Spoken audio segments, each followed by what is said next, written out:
All right. Hello, Uncommon community. I'm Ryan, and we are back with the Uncommon cast from the studio. That's right.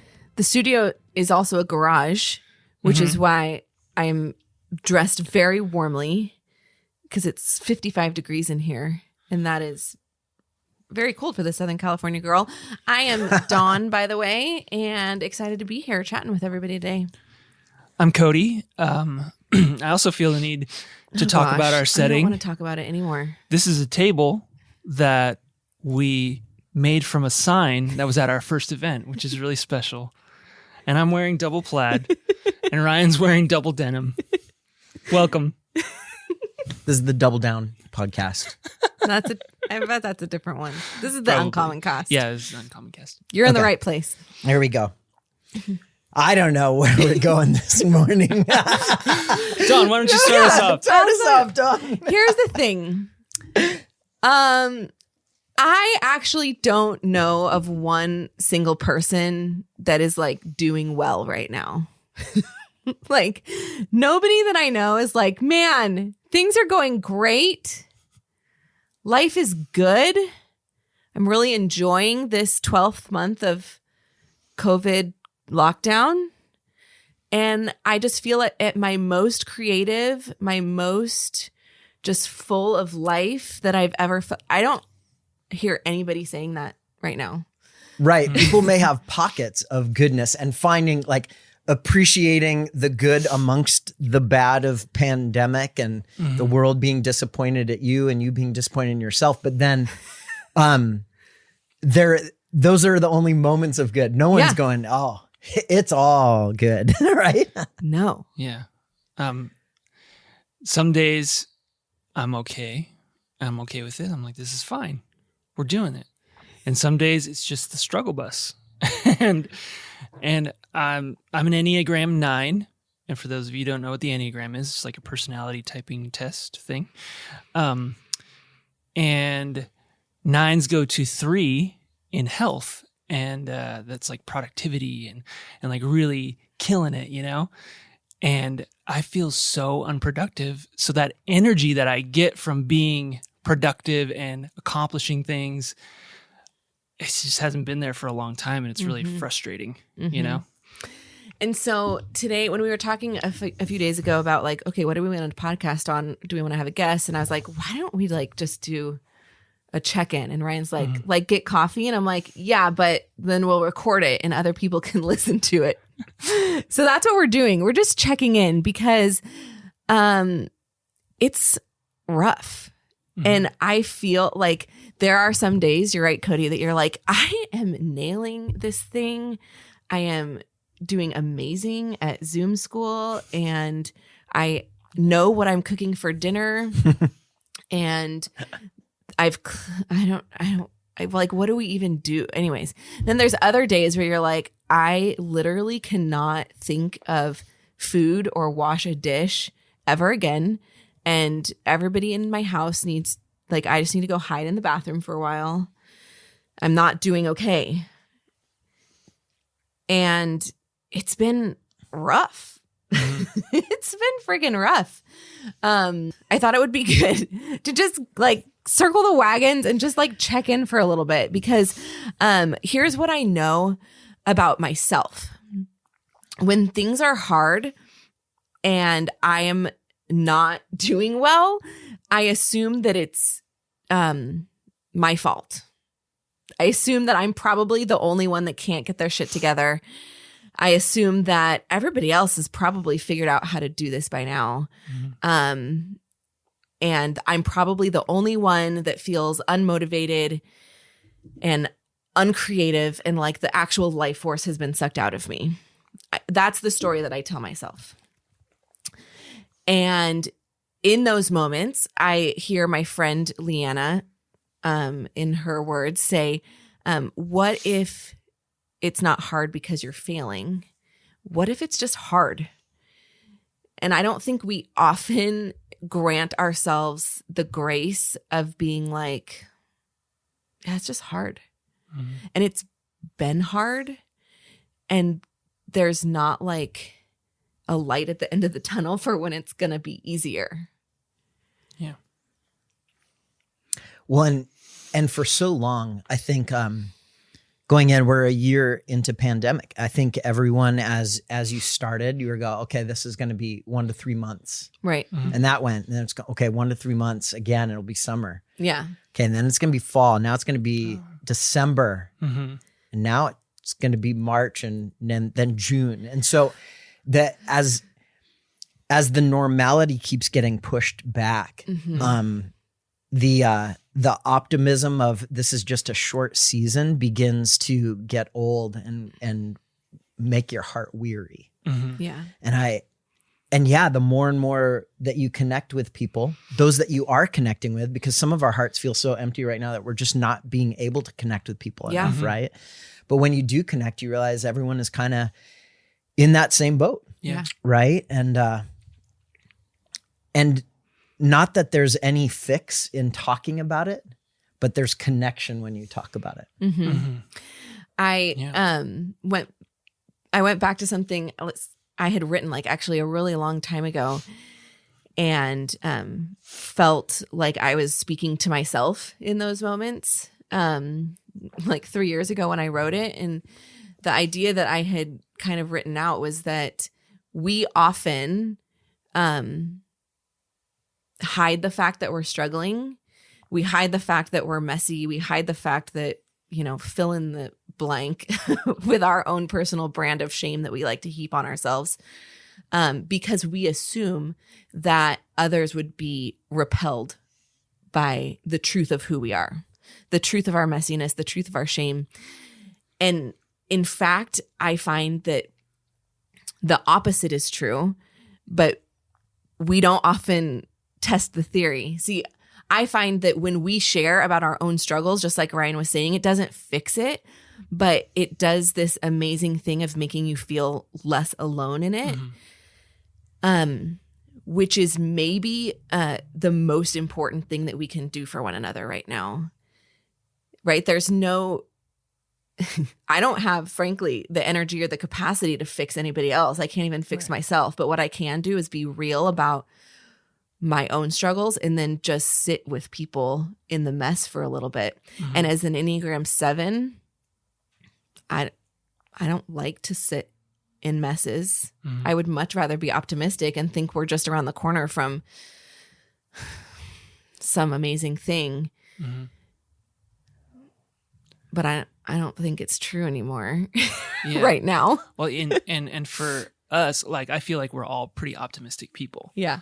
And for us to get to the place where we're like, Yeah. is this ever going to end? For our optimism to start to dwindle a little bit, it just speaks to how challenging this time has been. And it tells me that people who aren't as optimistic as maybe we are are probably struggling a lot through this. Yeah. And so what a gift it would be to just say to somebody like, yeah, I get it. I see you. I'm there with you. Like, it's hard and it sucks. But I think the hope in it is, we kind of touched on it a little bit ago, is the grace in saying, like, I'm still loved. We're still accepted by God. We're still beloved by him, and even through the challenge, and not to put a Band-Aid on it at all, but to just recognize, like, the grace is so strong that no amount of striving or anything is going to equal the amount of grace that we get. And maybe even, like, an interesting thing to consider is that even now, in our most unproductive, uncreative, whatever, even in that space, we are actually not less loved or less valuable to God.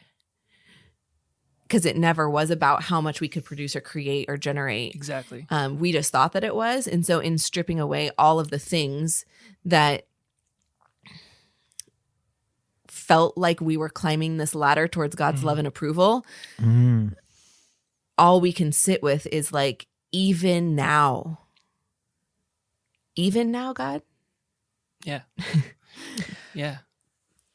You know, it's funny how our practices in life with humans, we project on God as well. We make all the same assumptions of God that we make of all the people that we're trying to please, right? Which is actually like one of the biggest blockages to relationship with God. Correct. Right. So like we often feel that we have to get our stuff together before God will smile upon us or draw close to us, right? It's the same way that we feel that we have to clean the house and get everything right before anyone comes over. Because that is the image that we want them to see of our lives, that we're put together. The laundry piles are hidden, Right? The dishes are tucked somewhere. I've even tucked dirty dishes in a box and put them in the garage before people come over. Totally. No one else has done that, I'm sure. Tell us about your carpet in here, Ryan. Oh, that I spray the carpet before we all hang out in here too. Because he's worried that it smells. It smells Totally, very, because I wanted to smell like good. cinnamon. Right? You know what? Like But we do that. We do that for people, and because we're avoiding the shame of anyone seeing our authentic messiness. Yeah. We all have dirty houses at times, dirty dishes, laundry piles, and depending on what type of dog you have, random amounts of hair piled on the floor. Yes. That we clean up. Again, I cleaned up before you guys got here, so you don't see me in my authentic messiness. But then we feel that we do that with God too, subconsciously. That we need to, before I have a really good prayer session or really talk with God about what's on my heart and my needs, I better do something nice today and read the Bible so I can check those boxes. And then God will smile upon me to hear the need of my heart. And okay, so that makes me think two thoughts. One is like, what is it in us? Okay, if it's common to all humanity that we have laundry piles and dirty dishes and just things in life that are out of control, like for goodness sakes, I can't do all of the friggin' things. Yeah. I can't do it. So sometimes it's the laundry, sometimes it's the dishes, but don't ask me to have them all done at the same time. I can't do it. So then why do we feel like this compulsion to hide that truth from other people? Because they're going to judge us for the exact same thing that they do. And instead, what if we were just like, I didn't get to the laundry today, but I value relationship more than tidiness, more than your perception of my lack of mess, even though that's not the authentic me. So I'm going to clean up my shit before you come over. Like, why don't we just, I'm not saying like, let's live like freaking disgusting people. I'm just saying sometimes things are out of order in my brain and in my house. Right. Can I just invite you into that space? I think the gem and the treasure of reconnecting in a time like now, where we all feel like we need to reconnect with other people, and we're coming out of something that was, and we're hoping for a better future tomorrow, but we're all still in this place. Maybe the best gift that we can give relationships is to be brave with authenticity as to the mess that we feel now. And when you're brave with leading into authenticity and allowing people to just see your imperfection, it allows them to feel, one, understood. Yep. And it allows them to go, oh, I can take down the front and I can be real with you. And then all of a sudden you have that intimacy, that closeness, that reconnection with people that you felt far from. Yeah. What if our being true and authentic about our own messiness actually would set other people free? Okay, Brene. That's so Brene Brown, right? Yeah. It's the bravery of authenticity that allows and actually instigates others to be authentic in their real selves and to go, as well. Oh, I don't have to be ashamed by that thing. Right. Oh, I'm not the only one. Yeah. And the funny thing is that I think that extends to our messiness and when we bring the best of ourselves. What if we bring our authentic messiness and where we're falling short and just say, I'm just not good at that. And what if we also bring the best of who we are to any given situation, people see our authentic selves and they're able to respond in kind and bring their authentic self. Right. Yeah. And I actually don't think, like, I think when we are able to show up with all of our stuff, that is the best of who we are. Yeah. Because it's not having to put the dirty pieces in a box and shove it in the garage, right? Yeah, like, right. it's just like, I am awesome and awful all at once. And, and here I am. Like, let's that. do Yeah, this, that's right? a good way to put it. Awesome and awful all at once. Yeah. That's all of That's us. the title of this podcast. Awesome and awful. So then it makes me think, right? Like, how do we relating all of this back to God, to the creator, to the bigger power, right? And we know, like, in the Christian stories, Jesus came to earth to kind of represent God in human skin. I know, I regret that I said that immediately. God as a human, what God would be like if he were a human, right? There you go. And what do we see Jesus doing? What I don't see is Jesus being overly concerned with how much people had their shit together. I don't see him standing far away from people and kind of calling out like, hey, once you get better at that, let's talk. What I see is him like actually coming close to people and being like, yeah, you're kind of a mess. Well, and those are the ones that he seemed to not only draw close to, but those are the ones that he lifted up. When there was someone before him that said, I want to believe, help me with my unbelief. Like this super like authentic moment before the Son of God saying, I have a lot of unbelief, but I want to believe. Jesus didn't like reprimand him, right? He was that right there, that's goodness. Like when you just, open the curtains and reveal what's in your heart, like those were the moments where Jesus lifted people up, you know? And to go Old Testament. You want to? Well, on that, before we go Old Testament, it actually, like, when you think of, there's this story in the Bible of this young rich guy, and he came to Jesus and basically was like, hey, like, how do I actually live? How do I live a life that's worth living? And Jesus was like, come and hang out with me and I'll show you. And the guy was like, okay, but first I have to go get some stuff together. I have to get some things in order over here. And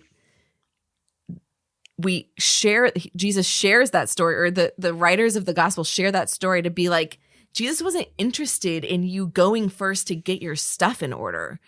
Like, you either choose life or you choose having all your stuff in order. But in some way, in Jesus' math, those things are kind of mutually exclusive, right? You can't do both.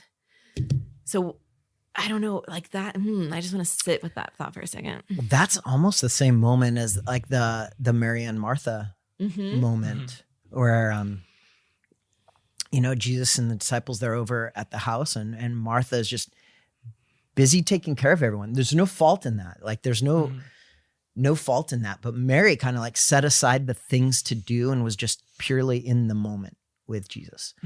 And there's a point being made as you read that story where Jesus is like, it's more important to be in the moment right now than to be worried about the things to do. Yeah. Can you be fully present just as you are and not worry about making the scene comfortable or being worried about how you appear? If you said all the right words or you did all the right things. Yeah. Yeah. And those are like the places that over and over again, Jesus is like, I'm just going to come and like hang out in this messiness with you. Okay. It's got me thinking about something that you said in the text messages that as we were preparing for this conversation. So linking authenticity to truth, the truth of who we are. And you mentioned before, and you can explain it better, but I'm just going to tee it up for you. But you mentioned before the kind of juxtaposition of darkness and light and truth and lies, and how, darkness can't exist when there's light and lies can't exist when there's truth. Yeah. Exposing the lies with truth. And what if the truth of who we are, Right. even if it's messy, expels the lies that we tell ourselves Yes. about ourselves? Yeah. And not only the lies that we tell ourselves, but the lies that we perpetuate in other people by by them thinking that we have our act together. Yeah, totally. Right. So there's this idea, right? And like, this is an old youth group symbolism that we used to teach our middle schoolers, right? That is just so good that we hung on to it forever. That we often think that light and dark are equal opposite forces, right? That light is over here and dark is over here. And if they meet in the middle, it's like gray, right? But it's like this scale of light to dark. And in reality, if you've ever interacted with darkness, light dispels darkness, right? Darkness can't exist where light is. So if you walk into a dark room and you turn on the lights, it's not like there's suddenly a gradient of light to dark. There is no more darkness left. The light came on and the darkness can't exist where light is. That's just science, I think. Sounds right. Well, light is a force, right? Where darkness is just the absence of light. Yeah. Right? And so in that same way, when we think about ourselves, shame and disappointment and the lies that we tell ourselves can't exist where truth is. So when we turn on the light of who we really are or what the truth is about us, we can't allow that shame to exist in the same place where truth is. So truth is to shame and lies what light is to dark. Yeah. And even if the truth is messy, Yeah. because even in that messiness, the truth is you are loved. Right. You're accepted. Yeah. You're not alone. You're not alone. You're seen. Yeah. So I love that imagery because initially when you think about it, it's like, oh, well, but the truth of who I am is messy and that's not good. That's not virtuous. We associate it with having these virtues that we can strive towards. But I love the imagery that even in our messy authenticity and the truth of who we are, God still looks at us and says, I love you. And that's the real truth. That's the real truth that expels all the lies. That's right. So that's the Old Testament picture that's bringing this up. Yeah. So 1 Kings 19, Do pastors know Elijah- all scripture references? all scripture references. Good, because I'm going to pastors ask know. you about one that I was trying to think of, and I can't Yeah, remember. no. So, right. This is just one I've gone to so many times. And no, I can't tell you the verse, but I know the chapter, right? So Good enough. bonus points, right? Okay. Caves. There is this moment in that chapter. So you make fun of the 1 Kings 19 reference. Just go read it. 1 Kings 19. So Elijah's having this dark moment of the soul. Like he had just had this high point in his life. Absolutely awesome. There was fire. It was crazy, right? But popularity, fame. Then he goes to this dark moment where he realizes someone wants to kill him, right? And Which isn't, I mean, it always is like after when you think everything is so great and you find out, oh my gosh, these people were thinking horrible thoughts about me all along, that it like Right. doubles the crash. doubles the crash because you thought things were good, Yeah. but then you find out someone doesn't like you or you disappointed someone Yeah. or you offended someone, Yeah. right? So then he's in this moment where there's like, but I'm not pleasing everyone, right? And he goes into this total dark night of the soul where he goes and hides in a cave, and he gets to a point where I'd be better off dead, right? But that's where God enters the scene and says, "What are you doing? Why are you hiding in the dark? And I think so many of us do want to hide in the dark because it hides our imperfections, right? But God meets him there and doesn't get in his face, right? God goes, okay, I want to give you food. I want to give you rest. And I want to connect with your heart. And I want to point out the fact that I am meeting you in your darkness. I'm meeting you in your hiding because there's a phrase in the Old Testament too, of the God who sees me, right? And God meets him in that moment and whispers, what are you doing? Why are you in here? And I think the reason why is because God just wants us to be real and goes, I'm freaking afraid. I'm afraid. I'm freaking out right now. I'm disappointed in myself. Other people are disappointed. I'm ashamed. Who am I? What am I doing? What is my purpose? Like this just real authentic questioning of being open about all the big questions on our hearts. And then God's response isn't like, yeah, you really screwed up. No, it was like, hey, get some rest. Here's some food, right? Take a nap. And overwhelmingly, God is saying, I'm with you. I'm with you here in this moment of disappointment in who you are. And because that is the God of love who draws close to us in our darkness, right? Yeah. And draws us out into the light. And I think as we do that for others, when we can be authentic and reveal kind of some of the disappointment in our own lives, it allows others to be brave that way too, and allows us to enter each other's darkness in a sense and draw one another into light. Yeah. And Or even just keep each other company there for a little bit. oh yeah. Yeah. Oh yes. Yeah. That reminds me of the story from the podcast. Yeah, totally. Can you just talk about meeting someone giving someone company? What was the phrase? I'm going to find you where you are and keep you company there for a while. Oh, I love that. Jen Hatmaker was interviewing a man who spent most of his professional career as a suicide counselor. So counseling people who he specifically dealt with people who had multiple suicide attempts. And he told the story of this one woman early in his career that kind of shaped how he was going to deal with people moving forward. And he was like, you've been in a lot of therapies. You've done all of the tricks. You've tried all of the tools. What if we don't do any of that, if that's okay? He's like, what if instead I just find you where you are and keep you company there for a while? And if that isn't what all of us want in those moments, is just to be found where you are. Yeah. And not be like, hey, get out of there. What are you doing? But just be like, hey, can I just hang out with you for a little bit? And like, that's what God did for Elijah. He's like, hey, Right. I'm gonna bring you some snacks. I'm just gonna hang out. Yeah. Right. I'm gonna keep you company in this space for a while.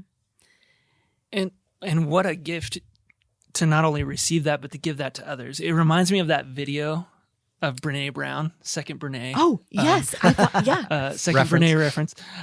We need a bell. Ding. Yeah. Where there's this person that they're down in a hole and somebody comes by and like, hey, what you doing down there? You okay? Yeah. You want a sandwich? Uh-huh. They're like, no. And then someone comes down and they're like, oh, hey, I'm going to come down into the pit with you and just sit with you for a while. Yeah. And the huge difference between like, oh, are you okay? I'm up here. I'm okay. To I'm going to come down where you are and sit in the messiness with you. That's a huge difference that I think we all could use that and we can all do that for one another. Yeah. We don't actually, it doesn't require a single skill. No, it's just, I mean, it's listening. It's being with people. It's not trying to fix things. No. You don't have to. You just have to be there with people through it. Yeah, it's that courageous authenticity, entering the space with just humility of being real and not perfect. And yeah, that listening. Maybe that's the greatest gift that we can give others right now. So to wrap all of this meandering thought trail up, times are tough, friends. And it's okay if you're not okay, because most of us aren't right now. What we want you to hear is that we'd love to sit in that space with you. If you're really struggling, like, we want to sit in that space with you. And it's something that each of us can offer to another person, is simply to keep them company wherever they're at right now. Mm-hmm. I think that's maybe the greatest gift that we can give. And it's maybe the only antidote to what we're all experiencing right now, is somebody just keeping company in the mess with us. Mm-hmm. Kind of like Jesus did. Yeah. And maybe, yeah, so just know we'd love to be there for you. If you want to reach out to us in any way, we can text, we could call, we can connect with your heart. And maybe also there's someone else that you feel you could be connecting with too. Yeah. And being real with and meeting them.